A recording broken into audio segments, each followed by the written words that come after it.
শুক্রবার যৌথ মঞ্চের ডাকা ধর্মঘটে মিশ্র প্রভাব পড়ল উত্তর দিনাজপুর জেলা কালিয়াগঞ্জে। বকেয়া মহার্ঘ ভাতা, মিড ডে মিলে বরাদ্দ বৃদ্ধি, স্বচ্ছ নিয়োগ, সমকাজে সমবেতনের দাবি আদায় 13ই মার্চ ধর্মঘটের ডাক দিয়েছে যৌথ মঞ্চ। কালিয়াগঞ্জ পৌরসভার সামনে ধর্মঘট সমর্থনে বিক্ষোভ দেখায় সংগঠন সদস্যরা। যদিও পুর কর্তৃপক্ষের দাবি, এদিনে ধর্মঘটে তেমন কোনো প্রভাব পড়েনি পৌরসভায়। গাঁজা সহ 3 মহিলাকে আটক হলো কোচবিহার কোতোয়ালি থানার পুলিশ। জানা গেছে ওই মহিলার নাম মর্জিনা বিবি, আমিরন বেওয়া, পারুল শিকদার। তারা 3 জনই মুর্শিদাবাদ জেলার বাসিন্দা। তাদের কাছ থেকে মোট 5 কেজি 155 গ্রাম গাঁজা উদ্ধার করেছে পুলিশ। জানা গেছে শুক্রবার দুপুরে কোচবিহার থেকে বেলডাঙ্গার উদ্দেশ্যে গাঁজা নিয়ে যাচ্ছিল ওই 3 জন। তাদের 3 জনকে কোচবিহার বাস স্ট্যান্ড থেকে আটক করা হয়। তাদের তল্লাশি চালিয়ে এই গাঁজাগুলোকে উদ্ধার করা হয়েছে।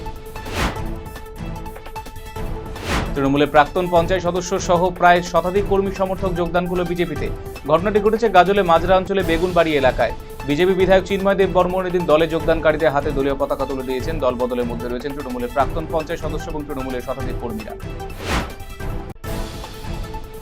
শহরে প্রবেশের সময় মূল জাতীয় সড়কের একটি গুরুত্বপূর্ণ অংশ দীর্ঘদিন ধরে অন্ধকারে ডুবে থাকায় চরম সমস্যার সম্মুখীন হচ্ছিল পথ চলতি সাধারণ মানুষ এবং যান চালকেরা। সেই সমস্যার সমাধানে উদ্যোগী নিলেন চাঁচলের বিধায়ক নিহারঞ্জন ঘোষ। বিধায়ক তহবিলে বরাদ্দকৃত অর্থে জাতীয় সড়কের ধারে বসানো হলো উচ্চবাতি স্তম্ভ। এই দিন উদ্বোধনী অনুষ্ঠানে উপস্থিত ছিলেন বিধায়ক ছাড়াও আইসি অভিজিৎ দত্ত সহ অন্যান্যরা। ব্রিগেডের প্রধানমন্ত্রী সভায় যোগ দিতে গাজল থেকে রওনা হলো বিজেপি কর্মী সমর্থকরা। গাজল রেল স্টেশন থেকে ব্রিগেডের উদ্দেশ্যে রওনা দেন ব্লকের প্রচুর নেতা কর্মী সমর্থকরা, যাদের মধ্যে রয়েছে সংখ্যালঘু সম্প্রদায়ের মানুষরাও। উল্লেখ্য, আসন্ন বিধানসভা নির্বাচনকে পাখির চোখ করে ময়দানে নেমে পড়েছে বিজেপি। শনিবার সভা রয়েছে প্রধানমন্ত্রী, সেই সভায় যোগদান করতে বিভিন্ন প্রান্ত থেকে হাজির হচ্ছেন কর্মীরা। তমলুক 1 নম্বর ব্লক তৃণমূল কংগ্রেসের উদ্যোগে শুক্রবার বিকেলে আয়োজিত হলো প্রতিবাদ মিছিল। বহিচার হাইস্কুল সংলগ্ন পুল থেকে রাধামণি পর্যন্ত চলে বিক্ষোভ মিছিল।